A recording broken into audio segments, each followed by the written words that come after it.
ৰাজ্য নিৰ্বাচনৰ দিন চমু চাপি অহাৰ লগে লগে বিভিন্ন ৰাজনৈতিক দলৰ মাজত ক্ৰমাৎ সমষ্টিয়ে বাঢ়িছে সাংগঠনিক তৎপৰতা। ব্যতিক্ৰম নহয় 102 নং টিয়ক বিধানসভা সমষ্টিও। শাসক বিৰোধী প্ৰতিটো দলৰ প্ৰাৰ্থিত্বগৰাকীয়ে ভিৰ কৰিছেহি এতিয়া সমষ্টিটোত। ঠিক একেদৰে ৰাজ্যত নতুনকৈ গঠন হোৱা অসম জাতীয় পৰিষদেও ক্ৰমাৎ যেন খোপনি পুতিবলৈ আৰম্ভ কৰিছে। সেয়ে আজি দলটোৱে টিয়কত গঠন কৰে সমষ্টিৰ এখন সাংগঠনিক সমিতি। টিয়কৰ ফুটভিল্লাত অনুষ্ঠিত দলটোৰ এখন সভাত ৰাজ্যিক সমন্বয়ক অদীপ কুমাৰ ফুকনৰ উপস্থিতিত অনুষ্ঠিত এই সভাত টিয়কৰ অৱসৰপ্ৰাপ্ত শিক্ষক কিৰণ চন্দ্ৰ গোস্বামীয়ে সভাপতিত্ব কৰে।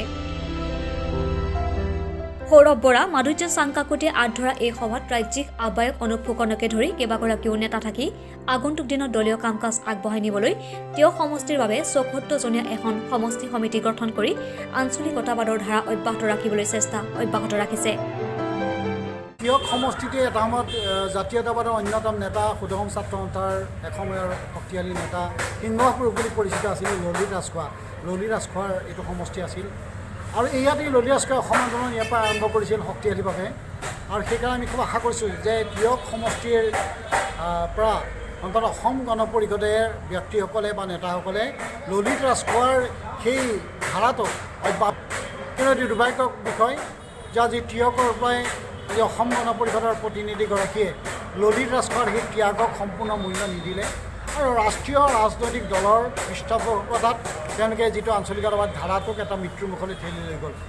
আৰু সেইকাৰণে আমি ইয়াত আঞ্চলিকতাবাদৰ যিটো দুৰ্গ আছিলে সেই দুৰ্গ উদ্ধাৰ কৰিবৰ কাৰণে আমি জাতীয় পৰিষদত আহিছোঁ আৰু যাতে ললিত ৰাজখোৱাৰ সপোন আমি বাস্তৱ কৰিব পাৰোঁ, ললিত ৰাজখোৱাৰ এই শক্তিশালী স্থিতিত তেওঁ শক্তিশালী ৰাজনৈতিক ধাৰাক যদি বাস্তৱ কৰিব পাৰোঁ তাৰ বাবে আমি জাতীয় পৰিষদৰ আমি সমষ্টি কমিটি কৰিছোঁ আৰু এই সমষ্টি কমিটি কৰি আমি গাঁৱৰ ৰাইজৰ কাষলৈ যাম আৰু ললিত ৰাজখোৱাই দি যোৱা পথেৰে আমি এই সমষ্টিটোক আগুৱাই নিবৰ কাৰণে আমি চেষ্টা কৰিম, যাতে নাগপুৰৰ পৰা ৰাজনীতি চলাব নোৱাৰে, দিল্লীৰ পৰা ৰাজনীতি চলাব নোৱাৰে বা ডুবাইৰ পৰা UDFৰ ৰাজনীতি চলাব নোৱাৰে।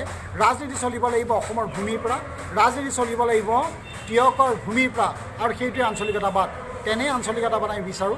কোনো সৰ্বভাৰতীয় ৰাজনৈতিক দলৰ লগত ঐক্যবদ্ধভাৱে অসমৰ কোনো উন্নয়ন নহয় আৰু সেইকাৰণে আমি অতি শক্তিশালীভাৱে আঞ্চলিকতাবাদী শক্তিবিলাকক লগত লৈ এই বড়ো, কাৰ্বি, ডিমাচা বিভিন্ন আঞ্চলিক ৰাজনৈতিক দল লগত লৈ আমি ঐক্যবদ্ধভাৱে 21ত আঞ্চলিক ৰাজনীতি চৰকাৰ গঠন কৰিবৰ বাবে আমি পদক্ষেপ গ্ৰহণ কৰিব বিচাৰিছোঁ।